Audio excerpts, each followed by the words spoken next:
right, welcome back. If you're just joining us, this is Still the Press, coming to you live from the Abuja studios of KAFTAN Television. And now we've been joined by Habib Gajo, who is a public affairs analyst. Together we shall be taking a look at the headlines that I read out to you earlier. And this is also a reminder that our phone lines will now be open for you to call and join the conversation. Good morning, Mr. Habib. How are you doing today? Good morning. It's always a pleasure to have you. Thanks for having me. And good morning, Nigerians. All right, now let's get into the business of the day. One of the headlines that we want us to talk about this morning is, I'm going to take this headline from The Punch this morning. It says, post-subsidy talks, Labour threatens indefinite strikes, gives 1 week ultimatum. I'm going to read the first two paragraphs of that story. That says, barely 1 week after leading a 2-day nationwide warning strike, the organised Labour on Tuesday threatened to begin an indefinite strike should the federal government fail to fulfill its demands at the end of a 21-day ultimatum, which will expire approximately in 1 week time. Now, the workers' union said the proposed strike was necessary following the failure of the federal government to provide palliatives to assuage the Nigerians' hardship as a result of the full subsidy removal. I know that everybody in Nigeria felt the warning strike, which was like approximately 1 week ago, when even if you didn't feel any other thing, you felt when there was no light for like 2 days. Now the Labour is threatening to go on an indefinite strike, and they are given 1 week ultimatum. This 1 week is the last phase of the 21 days that they've given for like almost 3 weeks now, and still the federal government is not dancing to their tune. So how do you see? What do you react to this? What are your reactions? Well, my first reaction will be that the president of the Labour Congress, Comrade Gajo, I think he should be careful and he should trend carefully. Okay. One of the reasons why I say that is, you see, those who are in government now, that they mastermind of any protest that happens in Nigeria before. So now they are in government. They know how to break the wings of any protestants. You understand? If you recall, during Jonathan administration, they are the same people who protested and occupied Nigeria at that time for like 1 week.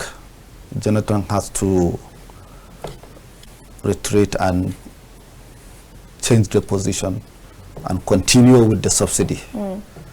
Now that they have removed, they themselves now came and saw what Jonathan was trying to avert at that time. Had it been Jonathan has removed it, by now we will be all free. You understand? We will be free from the subsidy. But they stopped Jonathan from doing it by their own protests and riots at that time. So now they are in government. If you can remember, if you can take from Buhari administration, you know what they did, how they break all the organizations. ASU, they refuse to listen to ASU, they refuse to listen to doctors. In fact, doctors has to go outside, go and abroad to seek a greener pasture and so on. So the government, the APC government is not like PDP government. They don't listen, they don't value Nigerians, they don't understand the system of governance. You understand? So they thought governance is just to come and talk, to come and tell people what you feel like is, you understand, being populist, and you know, they feel that is not their own, it's not their own way, so they will do it at their own way. And Ejiro should trend carefully. If you notice, the 2-1 strike, TUC did not join. You understand? Yeah. Though it was successful, let's give it 50-50 success of the 2 days warning strike. You understand? It affected Nigerian transportation, electricity, healthcare, the education sector, they were in holidays. You understand, they're in vacation, so but the markets are open, airports are open, you know, you understand. Even the banks open partially because trade union did not join. You understand. So let's give them 50-50 success. So this indefinite strike, I think, is going to be the hard one for the labor and for the government. Okay, let me come in here. You've established the fact that the APC party is not like the PDP. So do you think there's a need for Gajo to change its course? Because I know they've been on and fought on this strike issue. They go today, they come back today, they negotiate with the government, hoping that the government meets to their demands and nothing is forthcoming. Do you think perhaps the Labour is somewhat lenient with their quest to ensure that things are put in the right perspective, and maybe a change of method should be adopted instead? Before you take that question, I would have loved to take a call from one of our callers, but please. You see, Labour need to change strategy because they are dealing with those who I said professional protesters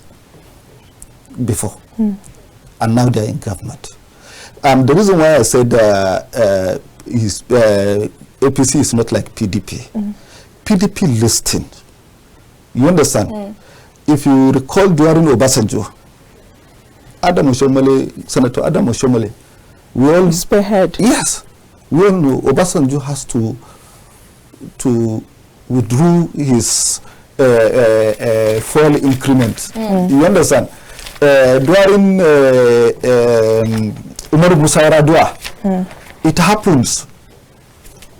Umar Musa Yaradua and then Secretary to the Government of the Federation, Babagana Kingibe, he sat with them for over 12 hours.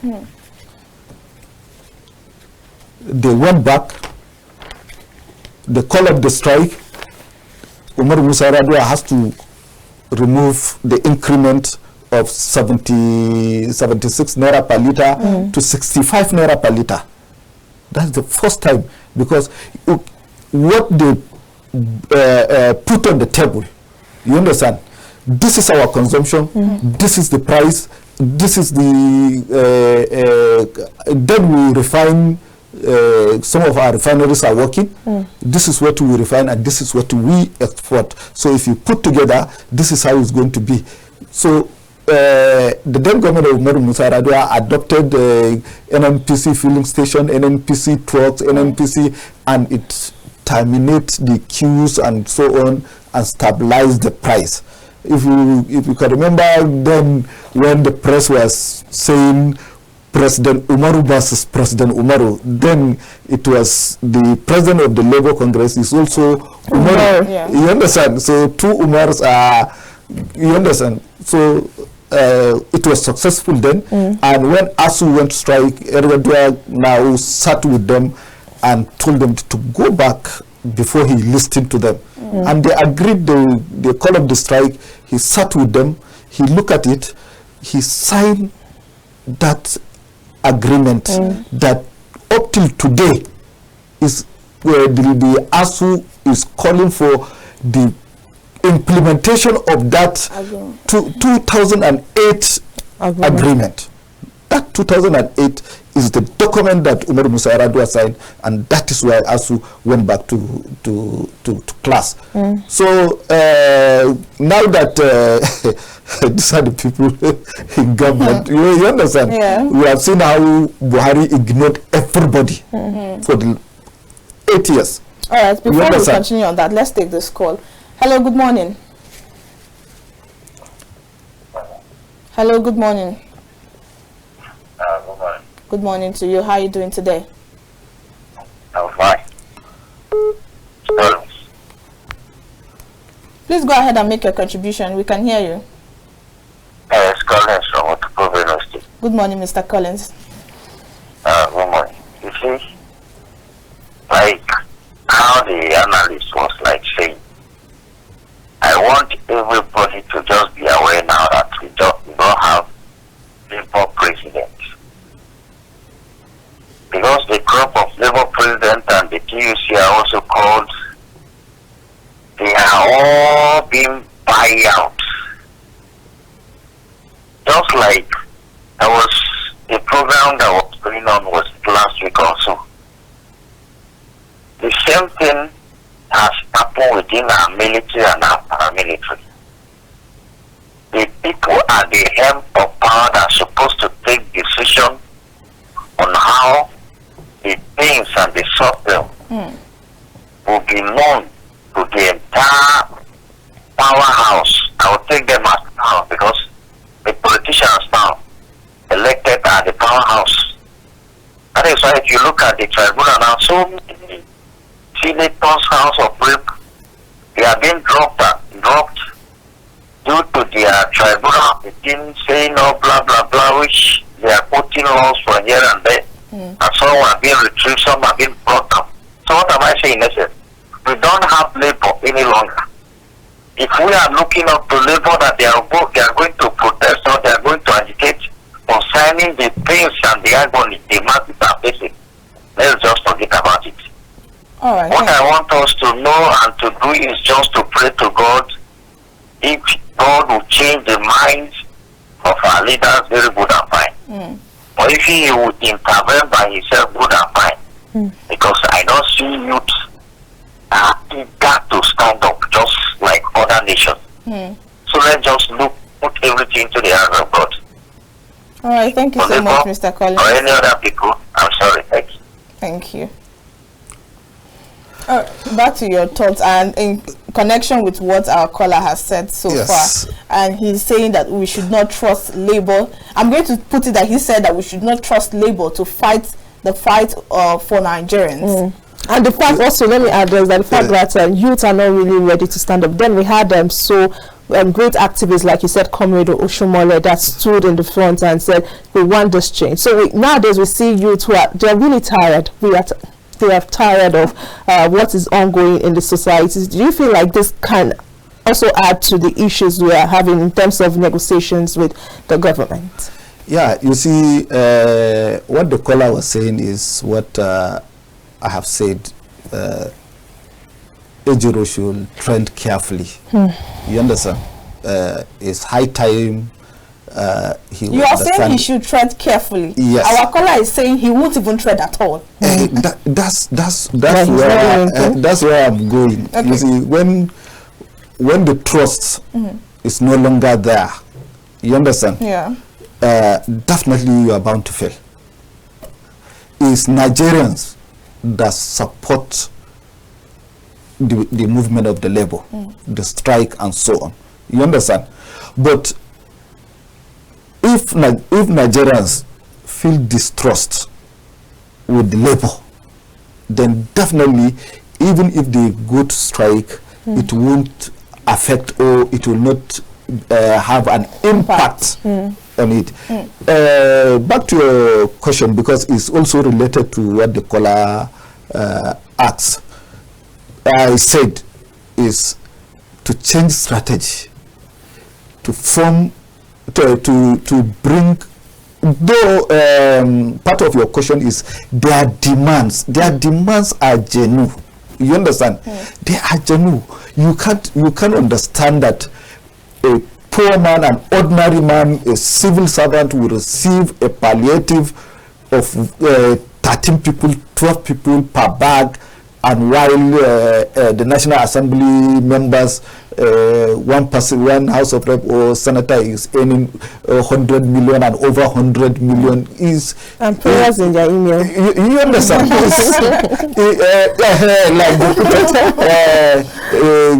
They are bringing the prayers. You understand? So definitely, even the civil servants are also corrupt.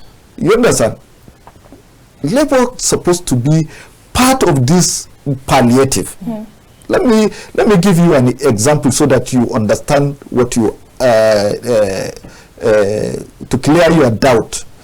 Palliative is not something that you give people. You understand? Is a system that you will operate that will bring relief to the people. During the military government of General Babangida, in 1985 to 1986, the flour, there was a scarce of wheat and flour. You understand? So the bread price increased. Then in Lagos, as a seat of power, you understand, people were crying, protesting. Babangida now adopt a strategy of this palliative and introduce so many measures, put a good strategy. Then the bag of rice was 600 naira and it crashed to 200 naira. This is palliative. You understand? Bail out. The government of Buhari bailed salaries out, monies were given to governors as bailout, salaries were being paid by bailout and so on. When Umar Musa Yar'Adua came, he bailed out institutions. You understand? Yeah. You bail out institutions, you create a system where it will last. You understand? But this palliative, we don't understand it. You get half a bag of rice or quarter bag of rice, you have to go and sell it and do something else. I think we have a call on the line, and I also have something to say about that. Good morning, Elder Zion. Good morning, Elder Zion. How are you? Good morning. Please turn down the volume of your TV set. We're very well, thank you. How are you doing today? Okay, fine. I can call of you. As I know today, Analyst is doing a good job. Thank you. So I have two comments to make on certain news items around the country today. One is insecurity. You see, the way we are going in this country today is baffling, mainly as it concerns insecurity. Just yesterday or thereabouts, some national youth top members were going to their primary area of assignment in Sokoto State from Akwa. They were kidnapped in Kampala. Then, and as we are talking now, they're in the hands of their kidnappers. In Benue, from two buses belonging to the state government, many were kidnapped, and some ransom was paid, I think 30 million. Now, the kidnappers are demanding another 200 million. You see, in Plateau State here, first on Sunday, in Kabul, a local area, a Mangu local government, workers, and about 10 persons were killed. Look at the internet, you see so many of them. Where are we going? When this government started, the security operatives, they made bold statements. They will never get to us. And the bold state, I saw him, I was a witness. He was jumping up and down, trying to bring down effects. What do we do to bandits? Not every day in Plateau State, people are being killed. Yeah. Soldiers are everywhere. They have never done anything right. Please, where are we going? What is the difference between them and the Buhari government? Now, then another one of briefly, please. You see, we woke up one day, we started the hearing after the judgment, the presidential judgment on the 6th. A document emanated somewhere. And the application was that judgment was written by APC party and was read at the judgment seat of the appeal court. Which means, if it is true, most people were forced to read a prepared judgment by the party. Which means the people were the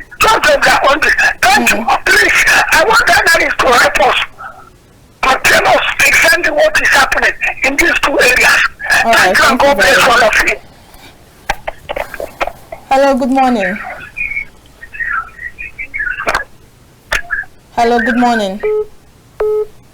Good morning. Good morning. Good morning. Hello? Yes, we can hear you. Please go ahead. Good morning. Yeah, just like the last caller was like saying, I believe we can still remember, was it in the last, when the U.S. citizen was kidnapped either by the Boko Haram or terrorists or something of that nature. You see, there was a kind of medium of satellite, they inserted them and they locate the exactly location they kept their citizen. And if I'm not mistaken, we happen to hear that They moved them they to them. gone down directly to where he was kept, picked their person out of those people around there, and took him away. Does it mean we cannot afford to give such satellites in Nigeria that will keep us away from all this of terrorism and kidnapping? Even when they happen, just now, let's say, like somebody they got their pick his phone from my area here with the arm. They say they are going to track it. Since last month, now yesterday we are hearing that the phone was in Lagos.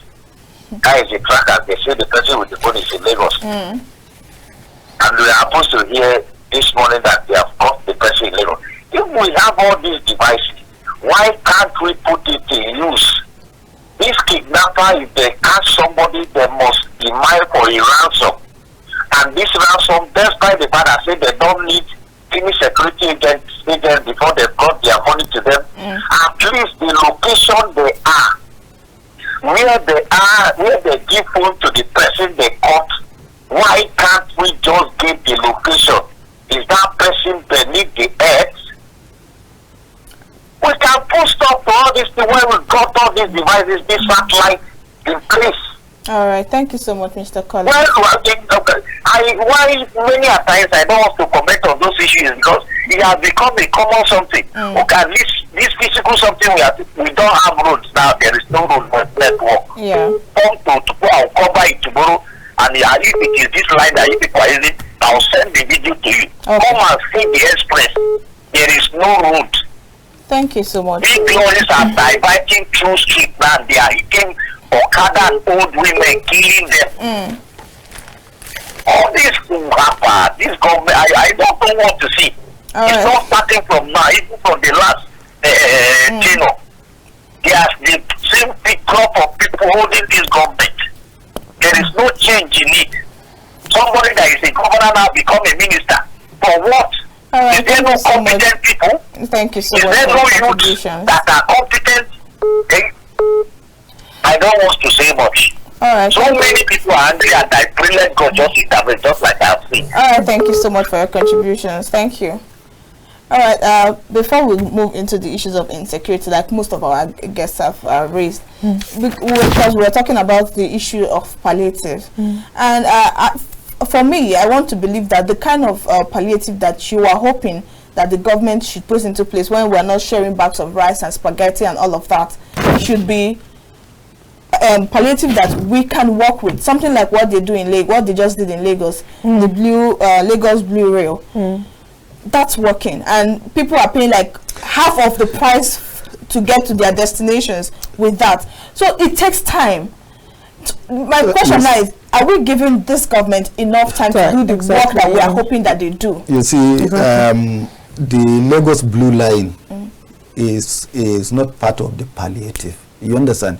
Is part of the project of not even Saulu. It started during Fashola when, and I think it's President Jonathan that started it from Sameboda to Costain.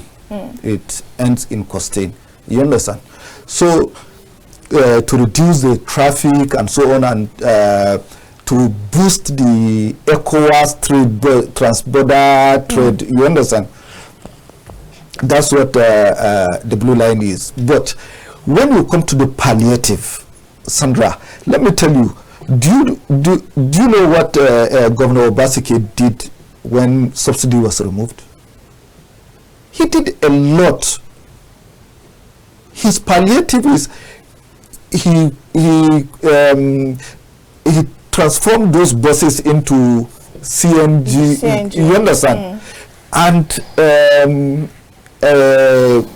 I think there is schools and hospitals that he put together. You understand? As a palliative, even before the federal government. Palliative. You understand? So these are let them follow Governor Obaseki's palliative. Obaseki did not share money, did not share rice, did not share this. But in Edo State, you understand, people are happy. People can move. People can walk. People can afford. You understand? So these are what the labor is asking. That's what our Nigerians are asking. You understand? Moving ahead, let the government understand that it's not all about money. It's not all about sharing food. And so, you understand? Let them fix the system. Let the system work. You understand? When the system works, the operation will be easy for all of us. You understand?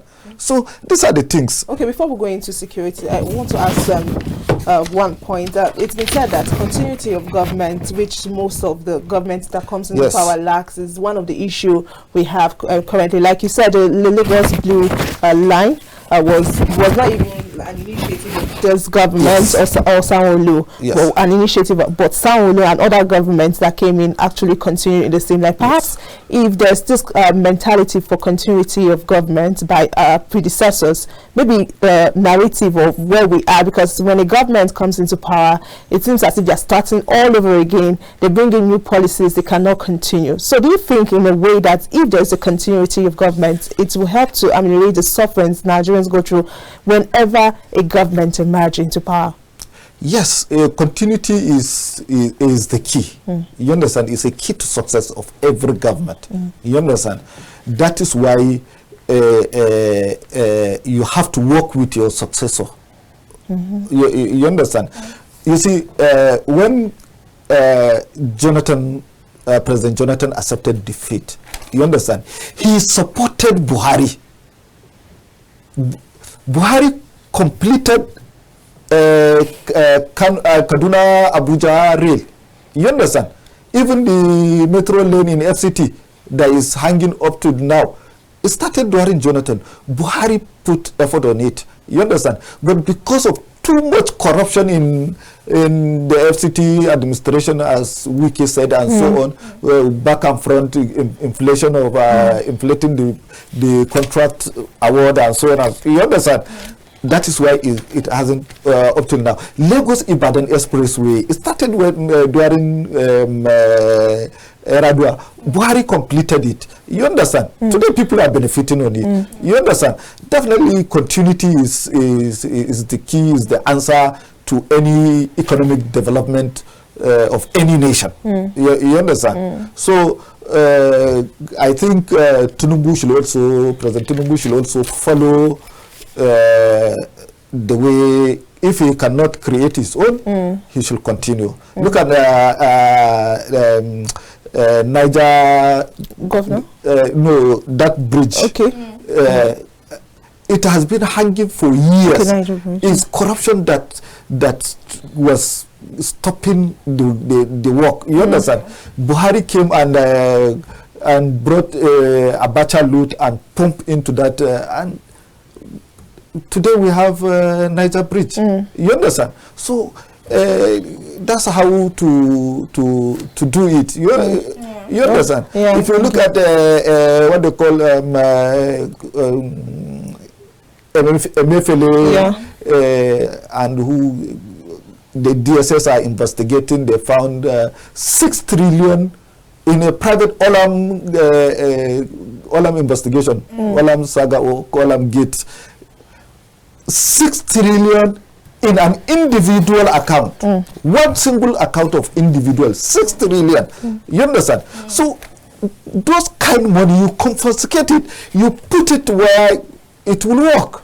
So where will benefit? That's how to go about it. You understand? Yeah. All right, we'll have a caller on the line, and before we move to other talk. Hello, good morning.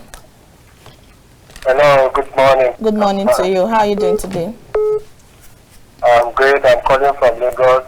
Good morning. Hello to Mr. Gajo. Thank you.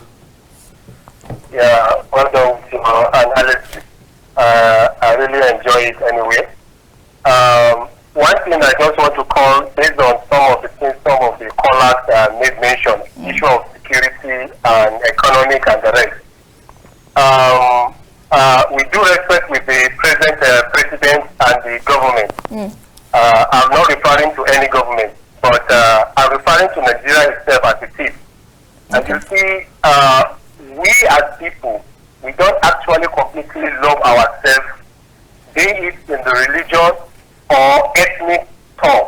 And this is why I tend to support those that are calling for the National Constitutional Conference. You understand? That's why they said I'm not against the government. Please, you won't misunderstand me. But it is very important if we can all come together and really discuss exactly how we want to fashion how this country should move forward. Yeah. Because no matter what effort any government comes in place, you find out that from very one particular set of ethnic group or religion, whatever, will try to kick against that same thing happened to Buhari, and that same thing is happening to Tinubu, and that same thing happened to Jonathan. So definitely there is a need for a complete national constitutional conference whereby we will fashion out the best way to go. Okay, that's on that I want to say. But then I want to talk on issue of more bad or that musician that died. Yeah. It's so that in Papa Steve, I had you discussing it this morning. But the issue is that you see, that is what we are saying. The society we have today, you understand, there is no any pity. I'm so sorry. You understand? And the Western style that we adopt, unlike our traditional system that care for ourselves, you understand? We don't have it now. And don't blame anyone. It's because of what one experience of other one that is care of even helping any other person. Yeah. So God just help us for us, and the rest of may he rest in peace. That's just what I have to say. And thank you. And thank you to our analyst. God bless Nigeria. God bless you too. Thank you. All right. He said a lot of things, but I want us to go into security right now. We have some stories here, and that of sit at home has ended in Southeast. That's coming from the Chief of Army Staff, and we have a story here on Wike moves to sanitize Abuja land administration. Minister directs FCT secretaries to tackle insecurity. Abuja, we know, is a state for tranquility or serenity without insecurity issues in the past. But presently, we hear issues of robberies and kind of some sort of things happening that is usually abnormal. And that of course, the South, where the Chief of Army Staff has said that this issues of sit at home, which we know it's because they're asking for some sort of things, has come to an end. Do you see any reality in those talks for ending insecurity, especially in FCT and of course that of Southeast?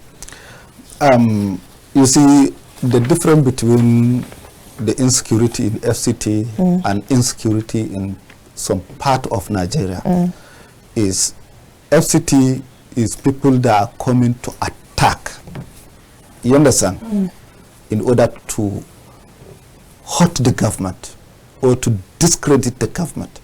You understand? It's an organized crime. Back then during Boko Haram time, when they bombed Nyanya Motor Park, United Nations office and police headquarters and so on. It's an organized crime to rubbish the administration of President Jonathan. You understand? It's very clear. Up to now, there is no concrete report of what happened. It's only that, yes, the Inspector General of Police then Hafiz Rengi resigned and left the country, so we didn't had anything about it. So we, you know, as an analyst, we put it as an organized crime since the government has covered everything. You understand? So what the Chief of Army Staff was saying that Sita's home has ended. Well, I don't know from where he's coming. I know, we all know that very well. These people are very active, and they have hideouts, and they have arms, and they attack. You understand? So the military also, they follow orders. They pledge to defend the nation. And they are equipped. Yes, to defend the nation and to protect the integrity of Nigeria. Their commander-in-chief is President of the Federal Republic of Nigeria. So if he said it ended, the government maybe has a mechanism of ending it. Definitely, we will accept that. You know, the reason why I said we have to accept that is if you go to the Nigerian anthem, there is, you pledge to be honest, faithful and honest. You understand? So we the citizen has to be honest to our country, to our leaders, and our leaders also has to be honest to the citizens. To the citizens. You understand? So I think the government, if the Chief of Army Staff has broke the news, we accept, then let the government now open up how they ended it, the way administration of Adwa ended youth restiveness in Niger Delta by introducing amnesty. So let's see how it is. Elder Zion asked two questions. One is about the security. You understand? Yes. There is insecurity all over Nigeria. It's not only this state or that state. There is a military basis anywhere in Nigeria, everywhere in Nigeria. No state that don't have a military base, a military checkpoint, joint military task force, you understand, and counter-terrorism and anti-terrorism and so on. So I think the government is doing what they can to prevent that. The issue of insecurity. Because if you notice, is being low. The attacks are low compared to how it used to be like a few years ago. Yes. Yes, you understand. So based on that, Nigerians will have hope that maybe in the next 2 years, if the strategy of counter-terrorism and insurgency will work, then Nigeria will be free from insurgency. Despite that, there is another caller that also made mention of American soldiers came and rescued their citizens from Nigeria. Yes, but Nigerians don't know that America has a military base in Niger. In Niger Republic, they have base. You understand? With their drones. You understand? And America use intelligence to gather information. Okay. You understand? So they gather information, and most of these terrorists you are seeing, most of them were trained by these Americans and Europeans. So you understand? We run out of time, but my question is going to be, if they could use that intelligence, like the caller said, if they could apply that intelligence to save theirs, why don't we have that intelligence? That's the question. He already said it in his in his question. Yeah. That our security agencies are not cooperating with each other. Okay, that's okay. Then Yeah, I will take it that yes, they have to come together. Lack of cooperation. That's what Eradua did to end Niger Delta youth I think we have to go. Okay, with that we'll end our conversation today on The Press, coming to you live from the Abuja studios of KAFTAN Television. To all the callers that we were unable to take your calls, I really apologize for that. Please do join us again tomorrow. We'll continue this conversation. My name is Sandra Ago. Thank you so much for watching the program today. And I am Victoria Agbi. Do have a splendid day. Bye.